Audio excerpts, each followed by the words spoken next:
নমস্কার। গতকাল ভিডিও করার সময় পাইনি বললে সঠিক বলা হয় না। অশেষ সময় আমার কাছে, কিন্তু সময় আমাকে গতকাল এই কাজের জন্য গ্রহণ করেনি বা অনুমতি দেয়নি। ব্যাপারটা এরকম। এখন আজকে আমি একটা অন্য বিষয় নিয়ে ভিডিওটি করতে এসেছি। আমাদের দুর্গাপুরে একজন প্রখ্যাত গল্পকার ছিলেন মণি মুখোপাধ্যায়। আমাদের তখন তরুণ বয়স, আমরা লেখক হবার স্পর্ধা দেখাচ্ছি, এখানে ওখানে যাচ্ছি, নিজের খাতায় উপর নিজের যে আঁচড়গুলি সেগুলি পড়ে শোনাবার জন্যে উদ্গ্রীব থাকছি, শোনাচ্ছি এবং শোনানোর পরে যথারীতি বিবিধ রকমের সমালোচনা, কাটা ছেঁড়ার মুখোমুখি হয়ে মনক্ষুণ্ণ হয়ে বাড়ি ফিরছি। লেখক হওয়া হবে না। তো সেদিনের সেই যে অনুভূতি, তা আজও সত্য আছে। আমি মনে প্রাণে অনুভব করি আমি এই সত্যকে, অন্তত এই সত্যটিকে চিনতে শিখেছি যে আমি লেখক হতে পারিনি।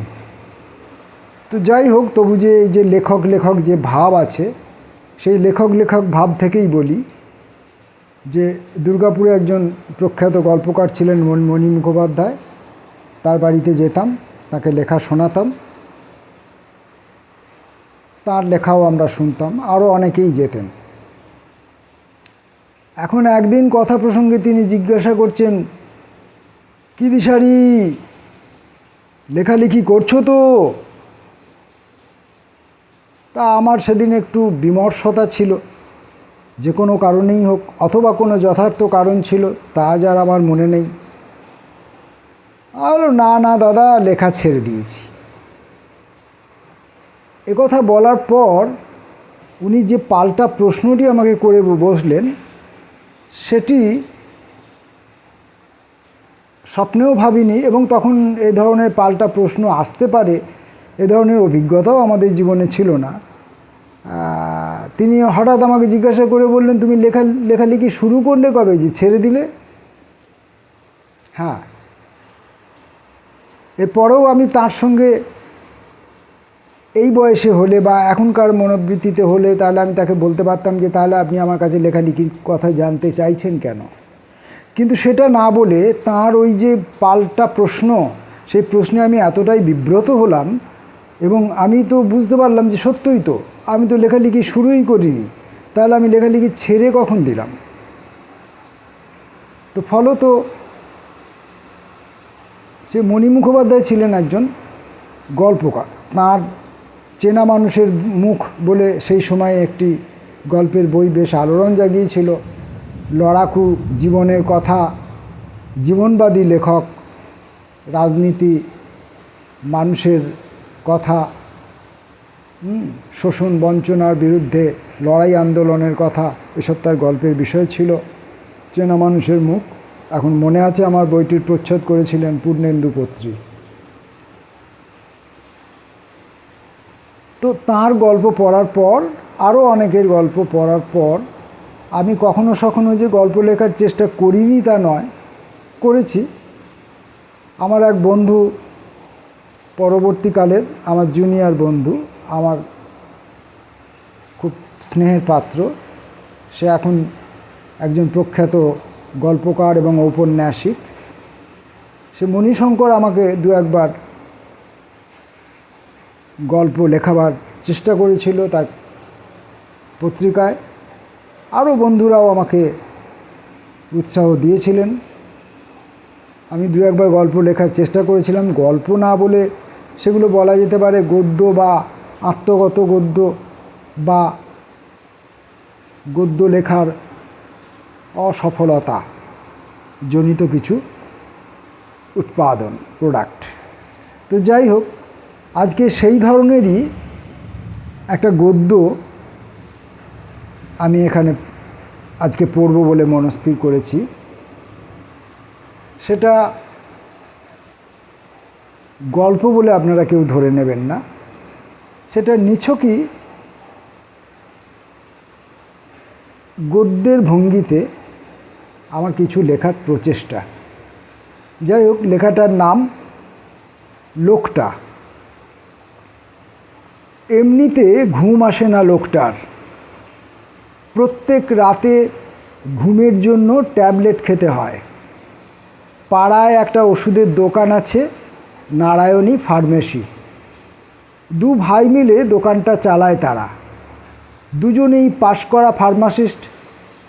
চাকরির চেষ্টা না করে অথবা না পেয়ে না পাওয়ার দিকেই সম্ভাবনার পাল্লা ঝুঁকে থাকে। ওদের দোকান থেকেই ওষুধ কেনে লোকটা।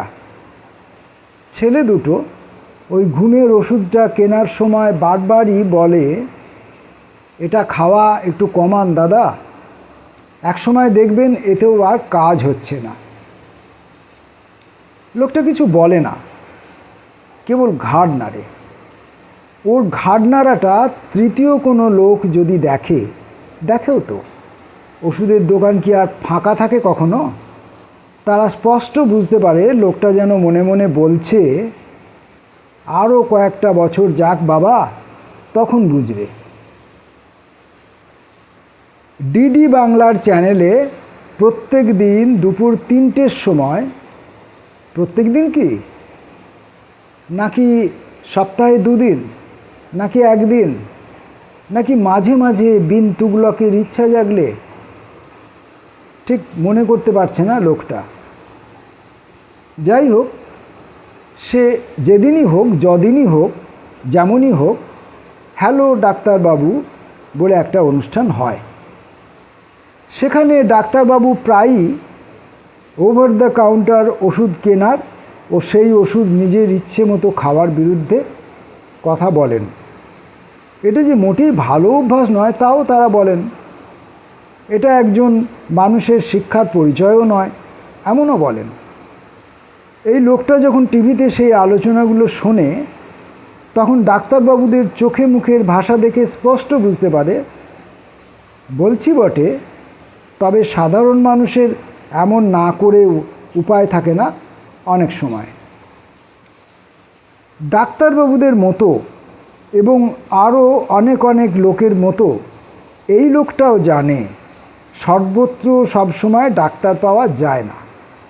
তাছাড়া হালকা জ্বর, শরীরে ব্যথা ব্যথা ভাবের জন্য কয়েকটা প্যারাসিটামল খাওয়ার জন্য ডাক্তারকে 500 টাকা ভিজিট, আর ডিসপেন্সারিতে গিয়ে কয়েক ঘন্টা বিরক্তিকর তীর্থের কাক হওয়া সম্ভব হয় না প্রায় কারোর পক্ষেই। এই লোকটারই জীবনে কয়েকবারের মতো একবার লুজ মোশন হলো, 5-10 মিনিট পর পর টয়লেট যেতে হচ্ছে। এরকম অবস্থায় ডাক্তারখানায় গিয়ে তার সে যে পাড়াতে যেখানেই ধারে কাছেই হোক বা একটু দূরেই কোথাও হোক না কেন, বসে থাকা সম্ভব নয়। এসব দোকানগুলোতে যেখানে ডাক্তারবাবুরা বসেন, কোথাও রোগীদের জন্য বাথরুম টয়লেটের ব্যবস্থা রাখা থাকে না। তাই সেই অন্যান্য বারের মতোই নিজের চিকিৎসায় প্রকোপ খানিকটা কমিয়ে তারপর ডাক্তারের কাছে গেল লোকটা। ডাক্তারবাবু জিজ্ঞাসা করলেন, আজ কবার গেছেন? লোকটা উত্তর দিল, এখনও পর্যন্ত 2 বার। ঘড়িতে তখন বাজে বেলা 12টা। ডাক্তারবাবু বললেন, ফোনে যে বললেন খুব বাড়াবাড়ি, মিনিটে মিনিটে যেতে হচ্ছে। লোকটা, তাই তো হচ্ছিল, সেটাকে কমিয়েই তো আপনার কাছে এলাম আজ। সে অবস্থায় তো ঘরের বাইরে আসাই সম্ভব নয়। ডাক্তারবাবু বললেন, যে ওষুধটা খেয়েছেন ওটাই চালিয়ে যান আরও 2 দিন, দিনে 3 বার করে। লোকটার মনে পড়ছিল, আরও অনেকেরই মনে পড়বে যাদের ওর মতোই বয়স, ওর ছেলেবেলায় এমনকি জীবনের মধ্যভাগ পর্যন্ত দেখেছে ডাক দিলে ডাক্তারবাবুরা বাড়িতে আসতেন। এখন ডাক্তারবাবু বাড়ি থেকে বসে ফোন করে জেনে নেন কতজন রোগী হত্যা দিয়েছে। না পোষালে আসেন না, আর রোগীরা যে দু একজন এসেছিল ফিরে যেতে হয়, অথবা দোকানের ছেলেটির কাছ থেকেই বলে তার বিদ্যা অনুযায়ী ওষুধ কিনে নিয়ে বাড়ি যায়।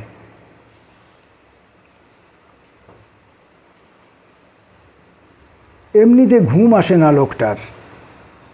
এখন সে সদ্য কেনা গোলাপ গাছগুলোর কাছে এসে বসেছিল। গাছগুলোর সঙ্গে এখনও তার ভালো মতো করে আলাপ জমাতে পারেনি।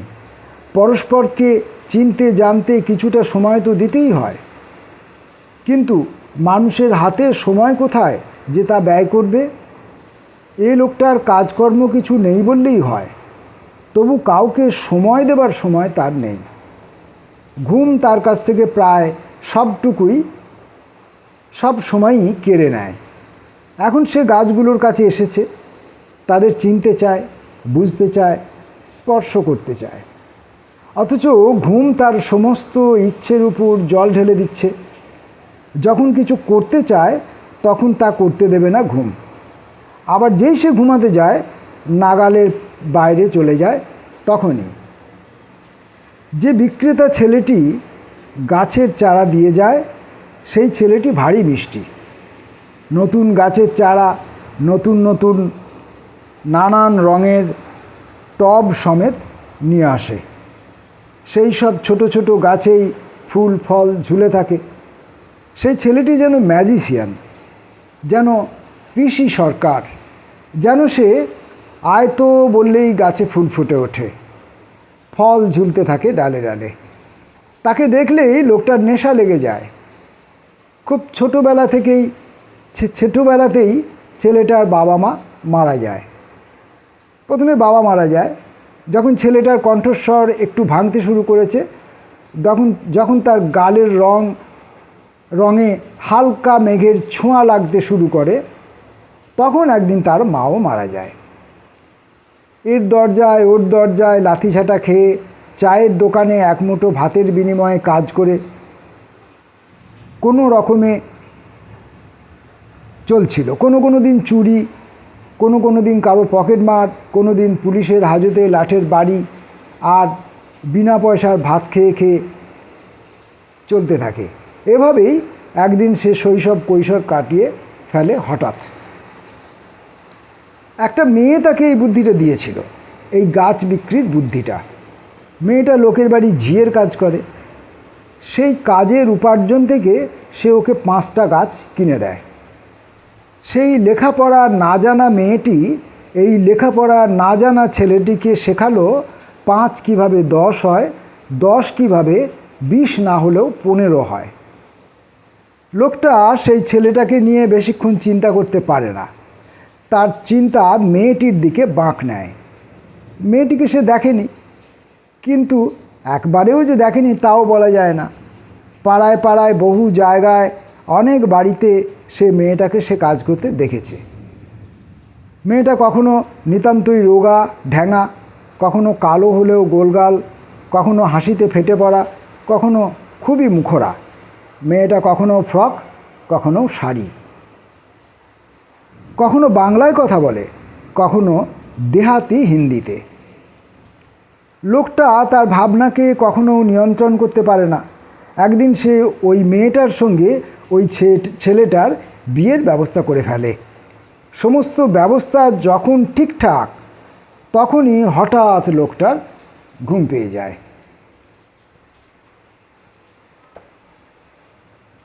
এমনিতে ঘুম আসে না লোকটার, অথচ ঘুমের নেশাতেই শীতের ছোটোবেলা শুধু নয়, গ্রীষ্মের অনন্ত দুপুরও কেটে যায়। আর রাতে ঘুম না আসার সঙ্গে লড়াই করতে করতে গ্রীষ্মের ছোট রাত, শীতের দীর্ঘ রাতকেও কেবল অনন্ত মনে হয়। রাত্রে সে কেবল একা জেগে থাকে, আর সমস্ত পৃথিবীটা কেবল যেন মৃত্যুপুরী। দিনে ঠিক এর উল্টো, সমস্ত পৃথিবীটা বেঁচে থাকে একটু অতিরিক্ত মাত্রায়, আর সে একা কেবলমাত্র মৃত। এই মৃত্যু এক অন্য রকমের মৃত্যু।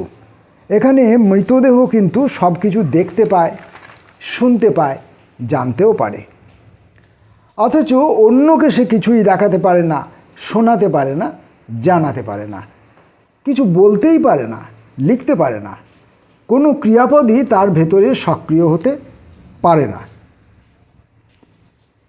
তার বহুতল বাড়ির ছাদের উপর গিয়ে বসবে নাকি ফুটপাতে গিয়ে বসবে ভাবছিল। কোথায় বসলে ঠিক মতো করে বসা যায়, ছাদে না রাস্তায়, চেয়ারে না মাটিতে?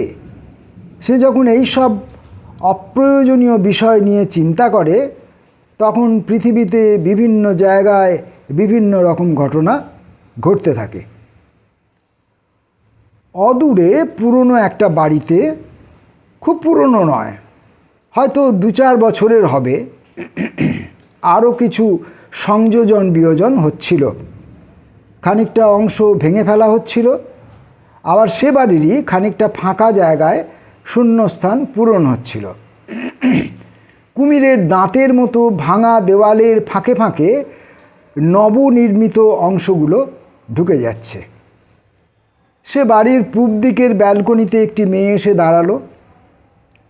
তার নাম বিভা, নিভা, ইভা, যে কোনো একটা বা একাধিকও হতে পারে, ডাক নাম, অফিসিয়াল নাম ইত্যাদি মিলিয়ে। মেয়েটি সেখানে এসে গলা তুলে কাউকে যেন বলল, ওদিকে দেওয়াল তুলো না, ওদিকে আমি অনেক বীজ বসিয়েছি, সামনের বর্ষাতেই তারা বলবে আমরা এসে গেছি। যাকে বলল সে যেন নির্বিকার। কে কোথায় কি বীজ বপন করেছে, কখন কারা এসে বলবে আমরা এসে গেছি, এসব নিতান্তই অর্থহীন তার কাছে। দখল রাখতে গেলে দেয়াল তুলতে হয়, এটুকুই শুধুমাত্র জানে সে। ঘুমের মধ্যেই লোকটা এসব দেখছিল আর শুনছিল, কিন্তু সে নিজে কিছু দেখতে আর শোনাতে পারছিল না। অকাতর ঘুমের মধ্যে বর্ষার মেঘের মতো ছড়িয়ে পড়ছিল, আর ফুটন্ত দুধের স্বরের মতো মোটা হচ্ছিল সে ঘুমের গাঢ়তা। কিছু কিছু ফুল কিছু কিছু সময়ের জন্য নির্দিষ্ট করা আছে, সেরকমভাবেই সংসার চলে, সেরকমভাবেই ক্যালেন্ডার ছাপা হয়। তবু ওরই মধ্যে 2-1টি ফুল কখনো সখনো ওই নির্দিষ্ট দেওয়ালের বিধি মানতে চায় না। প্রবল গরমের মধ্যেও শীতে সুবিধা করতে না পারা গাঁদা গাছটা নিজেকে রূপে রঙে সাজিয়ে তুলকালাম করেছে হঠাৎ। ভাগ্যিস বাগানের মালি তাকে ফালতু বিবেচনা করে উপড়ে ফেলে দেয়নি। নতুন পুরনোয় দ্বন্দ্বমান বাড়িটির একেবারে পিছন দিক থেকে, যতটা পিছন হলে সামনের লোকেরা আর তাকে দেখতে পায় না, শুনতে পায় না, সেখান থেকে কে একটা ভরপুর যুবক মেয়েটির মেলে ধরা কালো চুলের মধ্যে পথ হারিয়ে ফেলে। কে এই মেয়েটি? ওই বিভা, নিভা, ইভা নাম্নী, বা জুঁই, বেলি, কামিনী, বা লিসা, বা লীলা, সানা, কেউ একজন।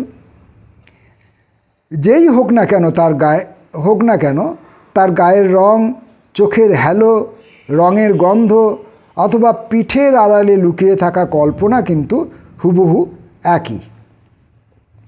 সে যুবক যেন শ্রুতিহীন, অথচ উচ্চ কম্পাঙ্কের এক শব্দে জানালো, তুমি বিব্রত হয়েও না, কোনো দেওয়ালই আমাকে আটকাতে পারবে না। লোকটা ঘুমের মধ্যে আর বেশিক্ষণ ছাদে বা ফুটপাতে বসে থাকতে পারল না। উদ্ভিদ জন্মাবেই, এই আশ্বাসকে তীব্রভাবে অবলম্বন করে সে ঘরের দিকে পা বাড়ালো খানিকটা ঘুমিয়ে নেবার জন্য।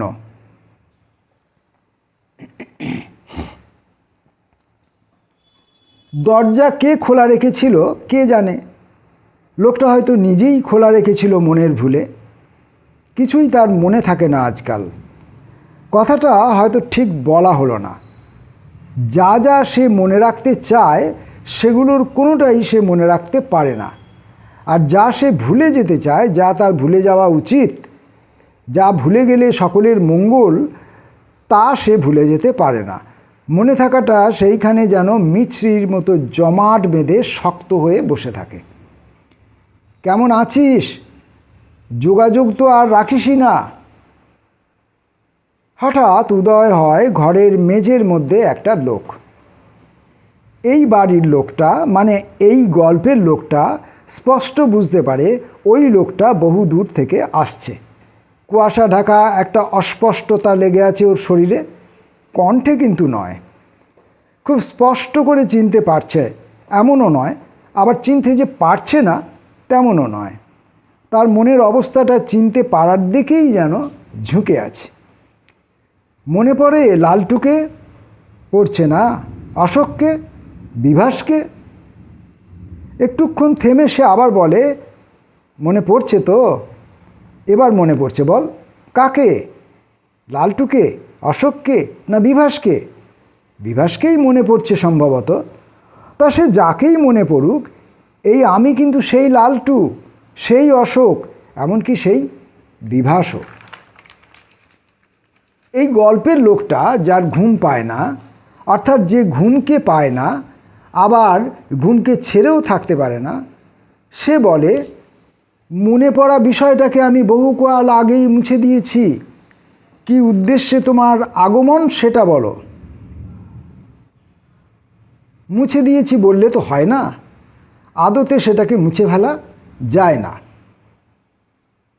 সময় জিনিসটা একটা সরল রেখার মতো।